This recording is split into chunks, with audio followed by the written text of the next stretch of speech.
Opinion proportionality in times of asymmetric warfare. At a time when the world finds itself engulfed in overlapping crises, the US strikes on Iranian nuclear facilities, the war between Iran and Israel, the conflicts in Ukraine and Gaza, and, closer to home, the violence in Myanmar. The question that repeatedly surfaces is that of proportionality.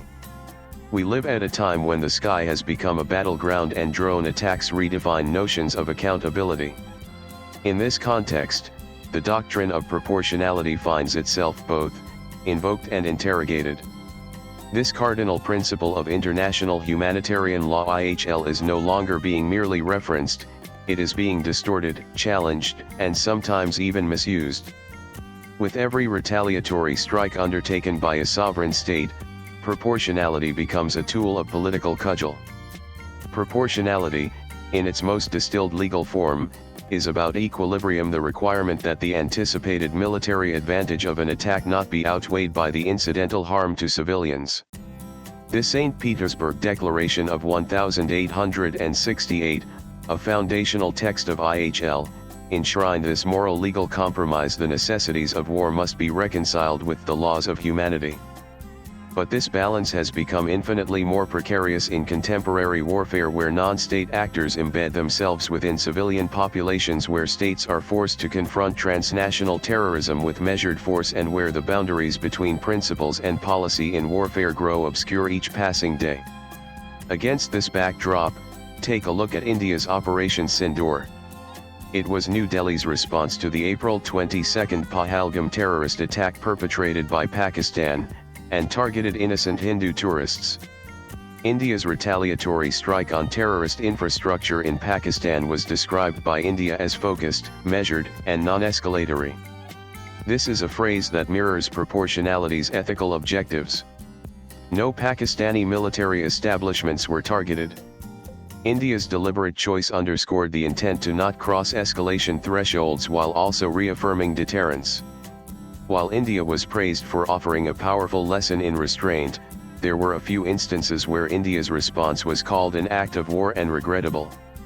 This mostly came from Pakistan, and its all-weather ally, China. However, it does push us to think: can proportionality, as traditionally conceived, account for state responses to threats posed by terrorist organizations often sheltered by complicit regimes like Pakistan? Proportionality in counterinsurgency is a vital wing of modern-day warfare, albeit evolving. It is an extension of the application of IHL. While IHL developed primarily for conflicts between states, present times force a revamp of the principle. This is because modern-day wars are fought in the non-international armed conflict (NIAC) setting, where state actors often engage with non-state actors. Scholars remain divided on this, exposing the unresolved contours of proportionality in counterterrorism and counterinsurgency. Maintaining the status quo on the application of proportionality may, inadvertently, promote insurgencies by giving them a safe space. Insurgents exploit those spaces as operational bases that have dense civilian population, as states avoid attacking such areas due to fears of legal overreach, thereby making them de facto sanctuaries. Governments face a grim dilemma: risk civilian harm and face accusations of war crimes, or abstain from targeting these zones and give tactical advantage to the insurgents.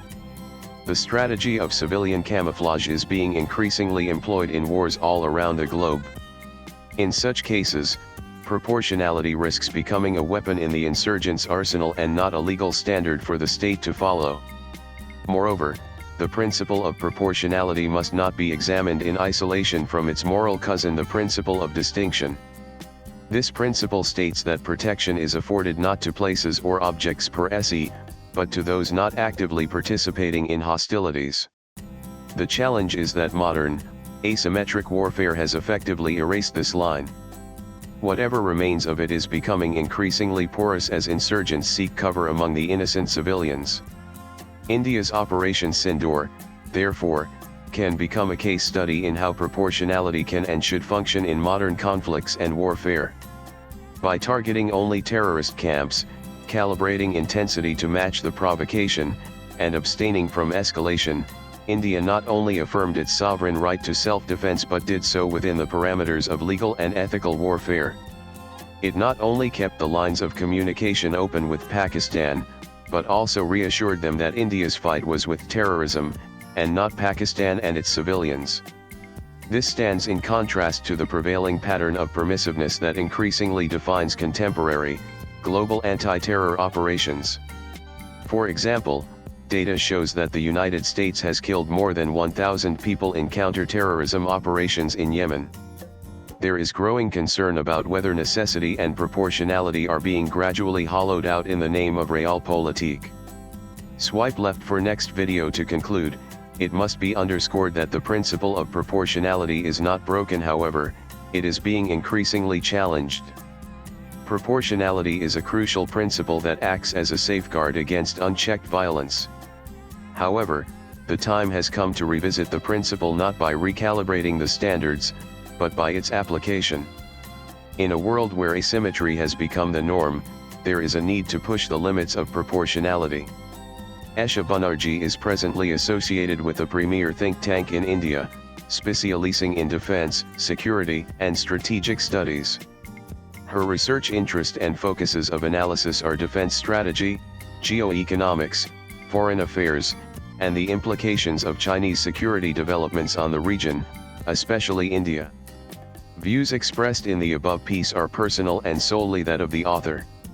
They do not necessarily reflect News 18's views. Latest blogs.